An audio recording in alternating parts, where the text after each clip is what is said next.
Hello my dear friends, my dear students, कैसे हैं आप सभी। मुझे उम्मीद है कि आप सभी एकदम ठीक होंगे, अच्छे होंगे। और आज की इस कक्षा में आप सभी का ढेर सारा स्वागत है। आज की जो ये कक्षा होगी, कक्षा छठी का जो चौथा पाठ है, हार की जीत, किताब मल्हार हिंदी से संबंधित है। हमने ऑलरेडी इस पाठ को एक वीडियो के थ्रू पूरा समझ लिया है कि कहानी में क्या कुछ कंटेंट दिया है, किसके बारे में ये कहानी है। हम जानते हैं कि हार की जीत कहानी जो है वो बाबा भारती और खड़ग सिंह के बारे में है। बाबा भारती के पास एक सुंदर सा घोड़ा होता है जिसका नाम सुल्तान है और बाबा भारती उससे बड़ा प्रेम करते हैं, लेकिन खड़ग सिंह छल से, कपट से जो है उसको चुरा लेते हैं बाबा भारती के हाथों से। और लेकिन बाबा भारती फिर जो है उसे ऐसा नैतिकता का पाठ पढ़ाता है, ऐसी सीख देता है कि बाबा भारती जो है घोड़ा लौटाने पर मजबूर हो जाते हैं और इस तरीके से बाबा भारती को अपना घोड़ा वापस मिल जाता है। इसीलिए इसको हार की जीत नाम दिया है। चलिए आज हम इस पाठ के प्रश्न उत्तर को सॉल्व करके देखते हैं। बने रहिए। यदि आप चैनल पर पहली बार आए हैं तो आप चैनल को सब्सक्राइब करें।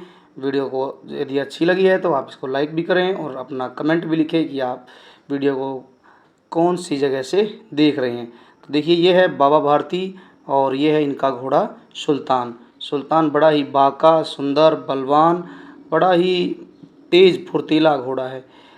बड़ी ही इसकी प्रशंसा की गई है इस कहानी में। अब हम जो है इसके प्रश्नोत्तर की तरफ बढ़ते हैं। प्रश्नोत्तर कुछ इस प्रकार से हैं, चलते हैं। पहला प्रश्न है और ये आ गए हैं हमारे प्रश्न। बस एक सेकंड और। प्रश्नोत्तर ये आ गए हैं हमारे। ये हमारे सुदर्शन जी हैं जिन्होंने यह कहानी लिखी है, हार की जीत। चलिए अब है पाठ से, मेरी समझ से। चलिए देखते हैं क्या दिए गए हैं मेरी समझ से में। आइए अब हम हार की जीत कहानी को थोड़ा और निकटता से समझते हैं। ये तो अभी तक हमने कहानी पढ़ी थी। अब इससे संबंधित जो कवि लेखक समझाना चाह रहा था, हाँ जो है उसी से संबंधित हम समझने का प्रयास करेंगे कि हमें कहानी में क्या समझ आया। यहाँ है पहला प्रश्न दिया गया है, नीचे दिए गए प्रश्नों का सटीक उत्तर कौन सा है। उसके सामने तारा बनाइए, स्टार लगाना है। पहला है, सुल्तान के छीने जाने का भय बाबा भारती पर इसका क्या प्रभाव हुआ। यहाँ लिखा है कि सुल्तान जब छिन गया तो बाबा भारती के ऊपर उसका क्या प्रभाव हुआ। तो हमने देखा था कि भाई जब बाबा भारती के पास से सुल्तान जो घोड़ा था वो चला गया था, तो उसके बाद में जब वो अपनी कुटिया में अपने जो मंदिर था वहाँ जब रहते थे तो उनके मन के अंदर से जो है घोड़ा जो है चोरी होने का भय समाप्त हो गया था। तो यही सब यहाँ पर हमने ढूंढना है। पहला उत्तर है, बाबा भारती के मन से चोरी का डर समाप्त हो गया।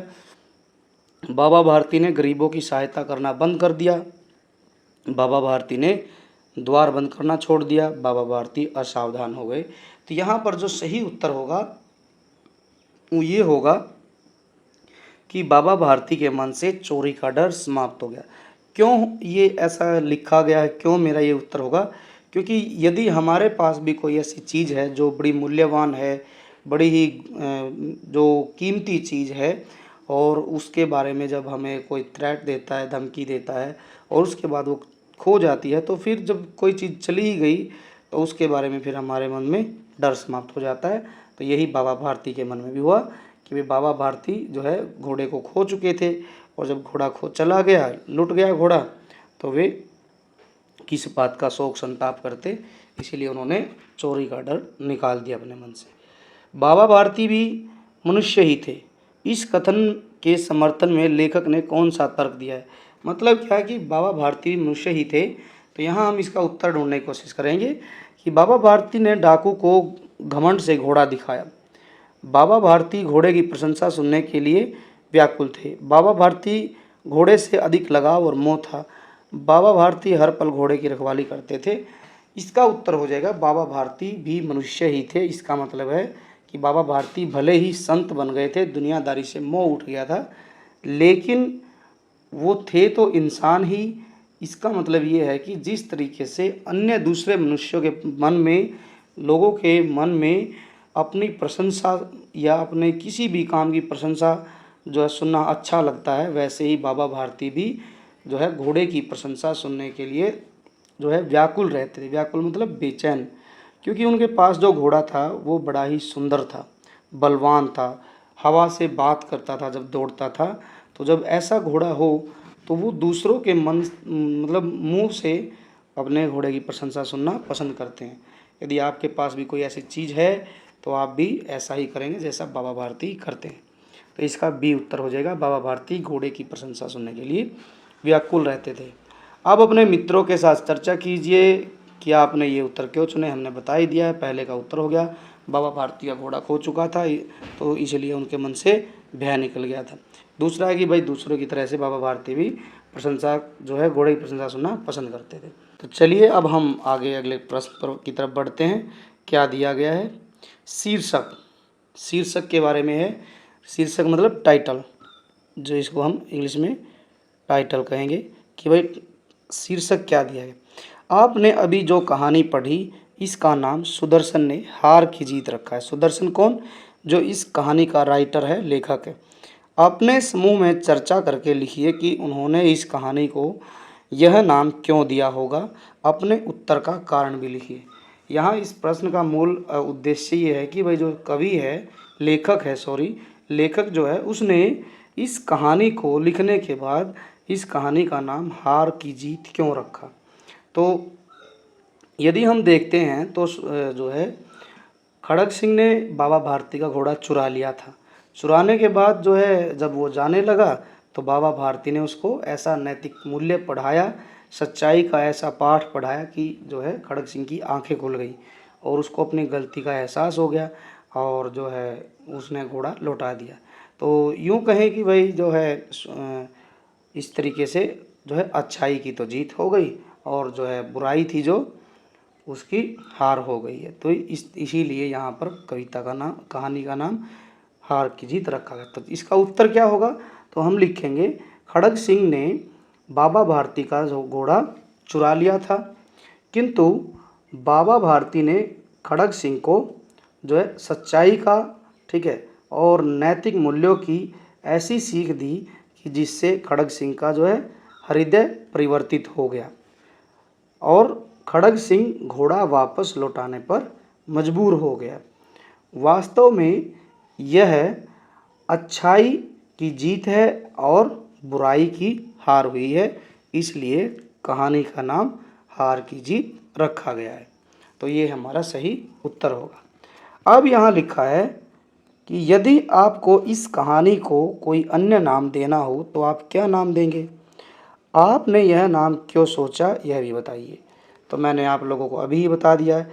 कहानी के आधार पर हम यह कह सकते हैं कि इस कहानी का जो टाइटल हम यदि चेंज करें तो वो कुछ इस प्रकार से होगा कि बुराई से भलाई की ओर। ये तो हम एक टाइटल दे सकते हैं, बुराई से भलाई की ओर।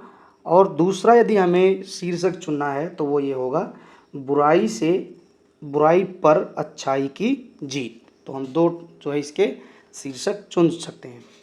अब यह तो बताना कि क्यों, वही अभी हमने ऊपर डिस्कस किया है। क्योंकि खड़ग सिंह जो था, डाकू खड़ग सिंह जो है कि बुराई का अंत हुआ और बाबा भारती की अच्छाई थी जो वो जीत गई थी। तो ये इसका उत्तर हो जाएगा। आगे बढ़ते हैं। पंक्तियों पर चर्चा कीजिए। कहानी में से चुनकर कुछ वाक्य नीचे दिए गए हैं, इन्हें ध्यान से पढ़िए और इन पर विचार कीजिए। आपको इनका क्या अर्थ समझ में आया, अपने विचार लिखिए। इसका मतलब है यहाँ हमने इन जो नीचे जो पंक्ति दी हैं उनका भावार्थ लिखना है। भावार्थ, पहली पंक्ति है, भगवत भजन से जो समय बचता वह घोड़े को अर्पण हो जाता। इसका मतलब होता है बच्चों, दोस्तों, कि जो है बाबा भारती एक संत प्रवृत्ति के जो है इंसान थे। वो भगवान का ध्यान करते थे और भगवान के ध्यान करने के बाद जो भी समय उनके पास बाकी बच जाता था वह घोड़े की देखभाल में, घोड़े की सेवा करने में लगा देते थे। तो यदि हम इसका सही उत्तर लिखना है तो हम लिखेंगे भगवान के भजन पूजा के बाद जो भी समय बाबा भारती के पास बच जाता वह घोड़े की सेवा अर्थात देखभाल या दूसरे कामों में लगा देते थे। घोड़े को जो है खरहरा करना और पानी पिलाना, दाना डालना, ठीक है, उसकी देखभाल करना, पानी पिलाना, उन कामों में निकल जाता था। तो ये इसका अर्थ ये होगा। आगे बढ़ते हैं। बाबा ने घोड़ा दिखाया घमंड से और खड़ग सिंह ने घोड़ा देखा आश्चर्य से। अब यहाँ पर इस पंक्ति का अर्थ बताना है। इसका अर्थ होगा बाबा भारती के पास जो घोड़ा था वह खड़ग सिंह को बड़े ही घमंड के साथ दिखाया गया, ठीक है, क्योंकि घोड़े पर बड़ा घमंड था बाबा भारती का, अभिमान था, और अभिमान से ही उन्होंने वो घोड़ा दिखाया। किंतु खड़ग सिंह उस घोड़े की सुंदरता और इतने बलवान घोड़े को देखकर हैरान हो गया था, है ना। तो ये इसका अर्थ हो जाएगा कि खड़ग सिंह घोड़े की सुंदरता को देखकर हैरान हो गया था। आगे है, वह डाकू था और जो वस्तु उसे पसंद आ जाए उस पर अपना अधिकार समझता था। इसका अर्थ होता है कि वह डाकू था। डाकू कौन होता है? जो डकैती करता है, जो चोरी करता है, जो लूटता है, और जो चोरी डकैती करता है, लूटपाट करता है, ऐसे आदमी जो है, ऐसा इंसान यदि किसी चीज़ पर एक बार नज़र गड़ा लेता है, उसकी नज़र किसी पर पड़ती है, तो वह वस्तु उसे चाहे बिल्कुल ज़बरदस्ती करके लेनी पड़े, वह उसको छीन लेता है, वो उस वस्तु पर अपना अधिकार समझता है। तो इसका भावार्थ ये होगा कि वह डाकू था, वह चोरी और डकैती करता था, और जब भी कोई चीज़ उसे पसंद आ जाती थी तो वह उस पर अपना हक समझता था, वह पसंद आई हुई वस्तु को अपनी मान लेता था। तो ये हम यहाँ पर लिख देंगे। बाबा भारती ने निकट जाकर उसकी तरफ ऐसे देखा, ऐसी आंखों से देखा जैसे बकरा कसाई की ओर देखता है, और कहा, यह घोड़ा तुम्हारा हो चुका है। इसका मतलब होता है कि यहाँ दिया गया है कि अर्थ यहाँ होगा, बाबा भारती ने खड़ग सिंह के पास जाकर उसकी तरफ ऐसी दृष्टि से देखा, ऐसी नज़र से देखा जैसे एक बकरा जो है कसाई की तरफ देखता है। और जो है उसके बाद बाबा भारती ने खड़ग सिंह को कहा कि अब यह घोड़ा आपका हो गया है, और जो है क्या नाम लेते हैं, मेरी तरफ से आप निश्चिंत हो जाओ, मैं अब यह घोड़ा वापस नहीं लूँगा। आगे है, उनके पांव अस्तबल की ओर मुड़े परंतु फाटक पर पहुंचकर उनको अपनी भूल प्रतीत हुई। तो यहाँ आप जो है इसका उत्तर खुद से लिखेंगे कि आपको इसका अर्थ क्या समझ आया। यदि मुझे लिखना होता तो मैं लिखता कि जो है उनके पांव अस्तबल की ओर मुड़े परंतु फाटक पर पहुंचकर उनको अपनी भूल प्रतीत हुई। भूल मतलब होता है अपनी गलती महसूस हुई। किसको? जो है खड़ग सिंह को। सोच विचार के लिए कहानी को एक बार फिर से पढ़िए। निम्नलिखित पंक्तियों के विषय में पता लगाकर अपनी लेखन पुस्तिका में लिखिए। क्या लिखना है? दोनों के आंसुओं का उस मिट्टी पर परस्पर मेल हो गया। मेल हो गया मतलब कि वो जो जो दोनों के आंसू थे, खड़ग सिंह के और बाबा भारती के जो आंसू थे, वो दोनों वहाँ जो अस्तबल था उसके पास जो मिट्टी पड़ी थी उसमें मिल गए। अब यहाँ बताना है किस किस के आंसुओं का मेल हो गया, तो हम यहाँ लिखेंगे खड़ग सिंह के और बाबा भारती के आंसुओं का मेल हो गया। दूसरा प्रश्न है, दोनों के आंसुओं में क्या अंतर था? अब देखिए, बाबा भारती के आंसुओं में क्या अंतर था और खड़ग सिंह के आंसुओं में क्या अंतर था? देखो, खड़ग सिंह को अपनी भूल, अपनी गलती का एहसास हो गया था, और वो अपनी द्वारा की गई गलती पर जो है पश्चाताप कर रहा था। उसे लग गया था कि मैंने किसी भले और नेक आदमी के साथ बुरा किया है, जिसने मेरे साथ कोई गलत काम नहीं किया है, लेकिन मैंने उसके साथ गलत काम किया ये, और ये बहुत बड़ी भूल हो गई है, और उस भूल को सुधारना चाहता था। वही उसका आंसुओं में झलक रहे थे। लेकिन जो है बाबा भारती के यदि संदर्भ में बात करें तो वो घोड़े को पाकर, ठीक है, घोड़े को पाकर जो उसके मन में खुशी हुई, तो उसके जो आंसू थे वो खुशी के आंसू थे। लेकिन जो है खड़ग सिंह के जो आंसू थे वो अपने द्वारा की गई गलती कह लीजिए या भूल जो है, ठीक है, उसके आंसू थे। और जब घोड़ा मिला बाबा भारती को तो उसने राहत की सांस ली, अपना घोड़ा पाकर खुश हो गया, खुशी के आंसू झलक गए थे। तो चलिए आगे बढ़ते हैं। दिनचर्या। दिनचर्या में क्या दिया गया है? कहानी पढ़कर आप बाबा भारती के जीवन के विषय में बहुत कुछ जान चुके हैं। अब आप कहानी के आधार पर बाबा भारती की दिनचर्या लिखिए। वे सुबह उठने से लेकर रात तक सोने तक क्या क्या करते होंगे, लिखिए। इस काम में आप थोड़ा बहुत अपनी कल्पना का सहारा भी ले सकते हैं। यहाँ बताना कि बाबा भारती सुबह से शाम तक क्या करते थे, तो हमें अनुमान हो गया है कि वो क्या क्या काम करते थे।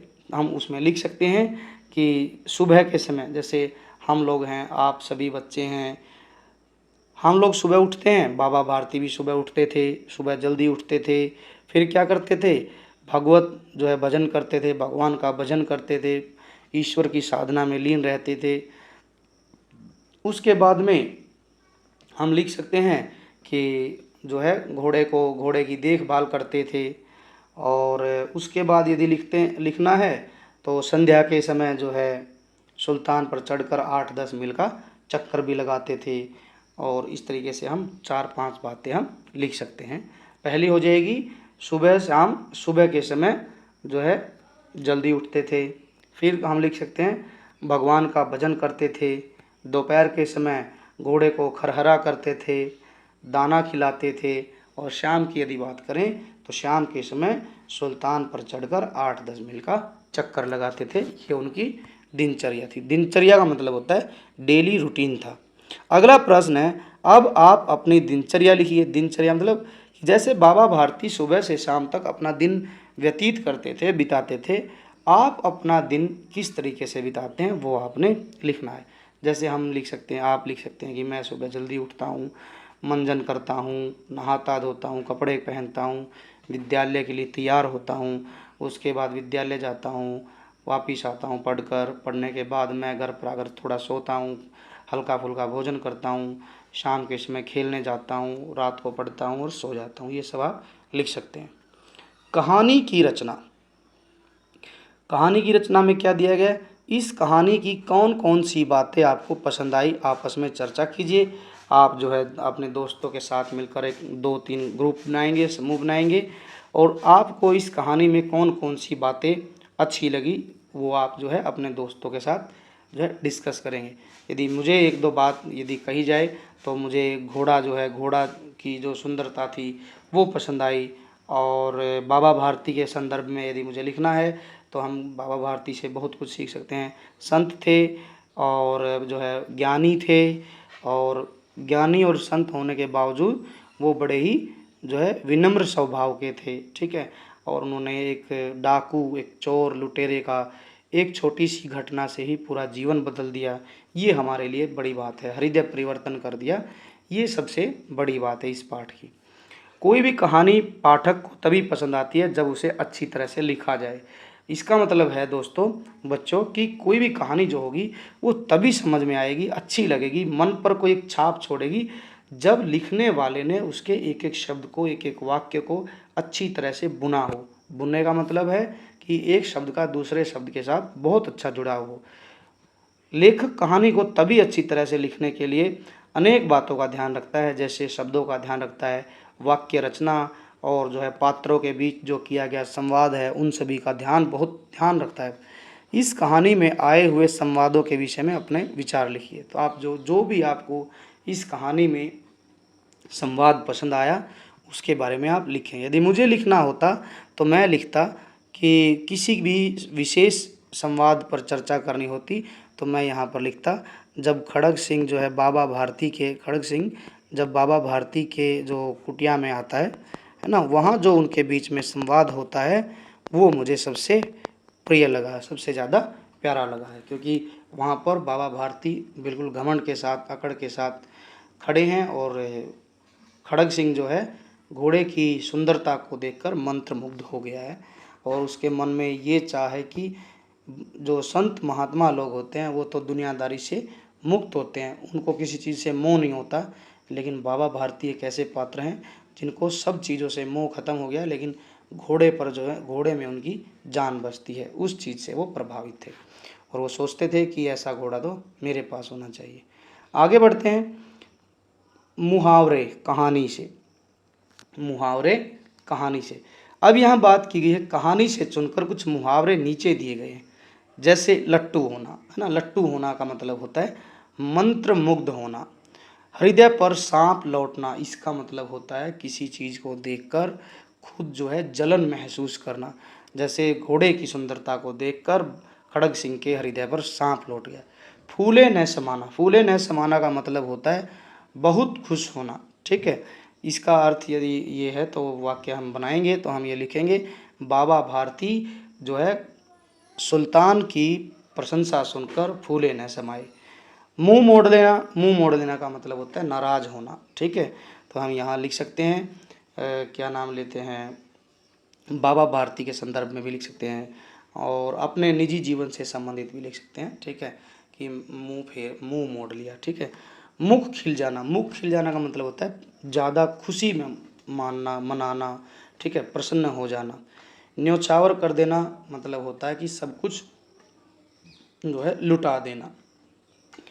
जैसे क्या नाम लेते हैं, बाबा भारती ने अपने जो जो भी संपत्ति थी, जमीन थी, जायदाद थी, वो सारी न्योछावर कर दी थी, मतलब कि अपनी सारी संपत्ति जो है दान कर दी थी या फिर लुटा दी थी दूसरों पर। कहानी में इन्हें खोजकर इनका प्रयोग समझिए। तो मैंने आप लोगों को बता दिया है, लट्टू होना मतलब मंत्रमुग्ध होना, मोहित होना किसी पर। अब इनका प्रयोग करते हुए अपने मन में वाक्य बनाइए। ये भी हमने इसके संदर्भ में कर लिया है कि हमें क्या क्या वाक्य बनाने हैं। वाक्य के आप भी खुद से बनाएंगे, यदि आप खुद प्रैक्टिस करेंगे तो आपको ज़्यादा सही रहेगा। इस कहानी में 3 मुख्य पात्र हैं, बाबा भारती, डाकू खड़ग सिंह और सुल्तान घोड़ा।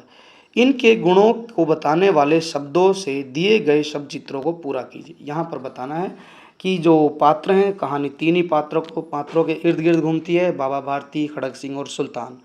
तो इन तीनों पात्रों की कुछ विशेषताएं हैं, कुछ कैरेक्टरिस्टिक है। ठीक है, तो उनको हमने सब चित्रों में भरना है। पहले सब चित्र देखते हैं क्या क्या है। जैसे यहाँ है बाबा भारती। बाबा भारती की क्या विशेषता है यदि हम देखें तो बाबा भारती बड़े ही दयालु हैं, ये तो पहले ही दिया गया है। यदि हमें दूसरी लिखनी है तो बाबा भारती एक भक्त हैं, संत हैं, संत भी हैं, भक्त हैं। इसके बाद बाबा भारती ज्ञानी हैं, बाबा भारती ज्ञानी पुरुष भी हैं। और जो है बाबा भारती प्रेरक भी हैं, मतलब मोटिवेशनल स्पीकर भी कह सकते हैं उनको, क्योंकि उन्होंने खड़ग सिंह की ज़िंदगी बदल दी है। और क्या लिख सकते हैं हम यहाँ पर, वो जो है जीव प्रेमी भी हैं, जीव प्रेमी, जीवों से उनको प्रेम है। घोड़ा जो है एक जीव है तो उनसे वो बहुत प्रेम करते हैं, तो हम लिख सकते हैं जीव प्रेमी है। और क्या है, वो निस्वार्थी भी हैं, निस्वार्थी हैं, उनके मन में किसी प्रकार का स्वार्थ नहीं है, इसलिए उनको निस्वार्थी कहा गया। तो ये बाबा भारती के संदर्भ में कुछ विशेषताएं हम लिख सकते हैं कि बाबा भारती भक्त हैं, ज्ञानी पुरुष हैं, संत हैं, प्रेरक हैं, जीवों से प्रेम करते हैं और जीवन में किसी प्रकार का स्वार्थ नहीं है। आगे बढ़ते हैं। अब आ गया भाई डाकू खड़ग सिंह। डाकू खड़ग सिंह के संदर्भ में डाकू खड़ग सिंह बाहुबली दिखाया गया है कहानी में, क्योंकि वो जिसको भी देख लेता है चीज़ को उस पर अपना अधिकार समझता है, तो वो मतलब भुजाओं के बल से उसको प्राप्त करने की कोशिश करता है। खड़ग सिंह के बारे में हम लिख सकते हैं, खड़ग सिंह जो है बाहुबली है, स्वार्थी भी है, अपने स्वार्थ के लिए किसी के साथ भी छल कर सकता है, लालची भी है, लालच उसको जो है छोड़ नहीं पाता है, कपटी भी है, किसी भी चीज़ को पाने के लिए दूसरों के साथ कपट कर सकता है, डकैती भी है, डकैती भी है, डकैत डकैती प्रवृत्ति का है, डकैत है मतलब डाके डालता है, लूटपाट करता है। और हम यहाँ पर लिख सकते हैं अभिमानी भी है, अभिमानी भी है, किसी भी चीज़ पर अभिमान आता है तो छोड़ता नहीं है। और दूसरी बात यदि लिखनी है तो बेरहम भी है, बेरहमी, किसी पर भी रहम नहीं खाता है, बूढ़े पर, साधु संतों पर, बच्चों पर। ठीक है, तो इतनी इसकी विशेषताएं हम लिख सकते हैं। आगे बात करें यदि, अब बात आती है सुल्तान घोड़े की। सुल्तान का जो जिक्र आया है, इसने जो है जो सभी के मन पर एक छाप छोड़ दी। यदि आपने भी इस कहानी को अच्छे से पढ़ा होगा ध्यान से, तो आप भी जो है कायल हो जाएंगे सुल्तान की, जितनी बड़ाई की गई है कि बड़ा ही हट्टा कट्टा है, बलवान घोड़ा है, सुंदर है, सफ़ेद रंग का दिखाया गया है और भागता ऐसे है जैसे हवा से बातें करता हो, और बाबा भारती उस पर लट्टू हुए फिरते हैं। तो ऐसा घोड़ा यदि आपको भी देखने को मिलेगा तो आप भी कुछ ऐसे ही हो जाएंगे। तो चलिए, सुल्तान के संदर्भ में हमें लिखना है तो जो है सुंदर है, ब्यूटीफुल है, उसके बाद बांका घोड़ा है, बांका है, इसके बाद बलवान है, बलवान मतलब ताकतवर है, पावरफुल। इसके बाद जो है फुर्तीला है, शरीर में फुर्ती भरी पड़ी है। एक चाबुक लगते ही बाबा भारती जब जाते हैं शाम को घूमने, थोड़ी सी भी चटकार देते ही हवा से तेज दौड़ता है। इसके बाद जो है निष्ठावान है, निष्ठावान का मतलब होता है अपने मालिक के प्रति डेडिकेटेड है, निष्ठा है उसके मन में। जो है घोड़ा जो है अपने मालिक के प्रति पूरी निष्ठा के साथ जो है काम करता है। इसके अलावा अद्वितीय है, अद्वितीय मतलब कि उसके जैसा दूसरा कोई घोड़ा जो है वहाँ नहीं है, अद्वितीय है। अद्वितीय का मतलब होता है जिसके बराबर कोई दूसरा घोड़ा ना हो, उसको बोलते हैं अद्वितीय घोड़ा। तो ये कुछ विशेषताएं थी। अब आगे बढ़ते हैं। आपने जो शब्द लिखे हैं वे किसी की विशेषता, गुण, प्रकृति के बारे में बताने के लिए प्रयोग में लाए जाते हैं। ऐसे शब्दों को हम विशेषण कहते हैं। अब आप समझ गए होंगे कि जो शब्द हमने प्रयोग किए हैं ऊपर, वे सभी विशेषण शब्द थे, तो हमने जिनको प्रयोग किया है। आगे है पाठ से आगे, सुल्तान की कहानी। मान लीजिए यह कहानी सुल्तान सुना रहा है, तब कहानी कैसे आगे बढ़ती? स्वयं को सुल्तान के स्थान पर रखकर कहानी बनाइए। अब ये देखिए, पहले तो कहानी जो है लेखक ने लिखी है, सुदर्शन जी ने लिखी है, वो बता रहे हैं एक एक कैरेक्टर की विशेषताएं। मानकर चलिए सुदर्शन जी की जगह पर यह कहानी खुद सुल्तान घोड़ा बताता, तो वो कहानी किस प्रकार से बनाई जाती या बनती, संकेत क्या दिया गया, आप कहानी को इस प्रकार से आगे बढ़ा सकते हैं। अब आपने कहानी बनानी है तुम बच्चों कि किस तरीके से आप सुल्तान के माध्यम से इस कहानी को बनाएंगे कि मेरा नाम सुल्तान है, मैं एक घोड़ा हूँ, और इसके बाद आपने अपनी कहानी को जोड़ना है कि घोड़ा जो है क्या क्या बातें कर सकता है। ठीक है, कि मेरे मालिक का नाम जो है बाबा खड़ग सिंह है, और सॉरी बाबा भारती है, और बाबा भारती बड़े ही नेक और जो है जीव प्रेमी आदमी हैं, और उनका दुनिया से, दुनिया की चीज़ों से जो है कोई लगाव नहीं है, सिर्फ मेरे से प्रेम करते हैं। तो इस तरीके से आप कहानी को आगे बढ़ा सकते हैं। मन के भाव, मन के भाव में क्या लिखा है? कहानी में से चुनकर कुछ शब्द नीचे दिए गए हैं, बताइए कहानी में कौन कब ऐसा अनुभव कर रहा था। जैसे यहाँ लिखा है चकित, चकित कौन था? खड़ग सिंह। यहाँ पर लिख लेते हैं खड़ग सिंह, खड़ग सिंह चकित था। और जो है अधीर कौन था? अधीर जो है बाबा भारती थे, क्योंकि बाबा भारती जो थे घोड़े की जो है प्रशंसा को सुनने के लिए बेचैन रहते थे। डरे भी कौन रहते थे? बाबा भारती रहते थे, क्योंकि खड़ग सिंह ने उनको धमकी दी थी कि मैं ये घोड़ा आपके पास नहीं छोड़ूंगा। प्रसन्नता, प्रसन्नता बाद में किसको हुई थी? वो भी बाबा भारती को हुई थी। बाबा भारती को जब अपना घोड़ा मिला तो वो बड़े प्रसन्न हुए थे। ठीक है। करुणा, करुणा का भाव किसके मन में था? और निराशा, निराशा भी किसके जो मन में हुई थी? जो है बाबा भारती के मन में निराशा हुई थी। ये दोनों के मन में हुई थी। एक बार जब जो है, जब बाबा भारती का घोड़ा जब खड़ग सिंह ने चुरा लिया था, खड़ग सिंह भागने लगा था, तो बाबा भारती ने ऐसे शब्द बोले खड़ग सिंह को कि वह निराश हो गया कि बाबा भारती जो है ये क्या बोल के चले गए। लेकिन बाबा भारती के संदर्भ में भी इसका प्रयोग हुआ है, क्योंकि घोड़ा जब लूट गया था तो वो निराश हो गए थे। करुणा, करुणा की जो अवस्था थी वो किसके संदर्भ में थी? आप इसका उत्तर खुद से ढूंढकर लिखेंगे। आप उपर्युक्त भावों को कब कब अनुभव करते हैं लिखिए, कि जो अधीर कब होते हैं, चकित कब होते हैं, ठीक है, डरते कब हैं, प्रसन्न कब हो जाते हैं, करुणा का भाव, दया का भाव कब आता है, और निराशा आपको कब परेशान करती है, तो वो सब आपने लिखने हैं वाक्य बनाकर।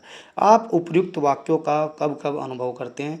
जैसे गली में किसी कुत्ते को देखकर या तो आप डरते हैं, प्रसन्न हो जाते हैं, करुणा आदि का अनुभव करते हैं। जैसे डर गए, जैसे मतलब कि कुत्ता आया, कुत्ता भौंकने लगा तो आप डर जाते हैं, लेकिन यदि कुत्ता बहुत प्यारा है, शांत है, आपके पास आकर पैरों में लौट जाता है, आपसे प्यार करने लगता है, तो आप प्रसन्न हो जाते हैं।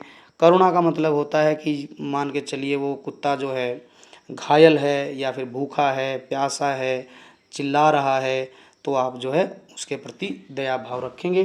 तो इस तरीके से आपने अपना अनुभव बताना है कुछ विशेष जो है वाक्यों के साथ में। यहाँ पर जैसे दिया गया है, कुत्ता दिया गया है, ठीक है, कुत्ते के साथ कैसा आपको अच्छा लगेगा, डर लगेगा या फिर जो है आप करुणा के भाव में रहेंगे या खुश रहेंगे। झरोखे से आप जानते हैं कि लेखक सुदर्शन ने अनेक कविताएं लिखी हैं।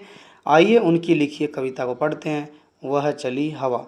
यहाँ पर जो है कविता दी गई है, छोटी सी कविता है, सुदर्शन जी के द्वारा लिखी हुई है, लेखक सुदर्शन के द्वारा। तो आप इसको पढ़ेंगे और जो है इंजॉय करेंगे। वह चली हवा, वह चली हवा, न तू देखे न मैं देखूं, पर पत्तों ने तो देख लिया है, वरना वे खुशी मनाते क्यों। वह चली हवा, वह चली हवा। देखिए कितनी बढ़िया बात की है कि पत्तों ने देख लिया है, पेड़ के पत्तों ने देख लिया है, इसीलिए तो वो खुशी से हिल डुल रहे हैं, ठीक है। जो है जैसे ही उन्होंने महसूस किया उन पत्तों ने, तो वो खुश हो गए हैं, उनका मन जो है प्रसन्न हो गया है, इसीलिए वो खुशी से हिल डुल रहे हैं, शोर मचा रहे हैं। तो ये थी हमारी कहानी और उसके प्रश्नोत्तर। मुझे उम्मीद है कि आप सभी को समझ आ गए होंगे। और यदि आप इस वीडियो को पहली बार देख रहे हैं तो वीडियो को लाइक करें, चैनल को सब्सक्राइब करें और अपने दोस्तों के साथ ज़्यादा से ज़्यादा शेयर करें। और जुड़े रहने के लिए आप जो है बेल आइकन ज़रूर दबाएं, ताकि कोई भी वीडियो आगे आती है तो वो सबसे पहले आपको मिल सके। चलिए मिलेंगे हम नई वीडियो में अगले लेसन के साथ, तब तक के लिए धन्यवाद। Bye bye.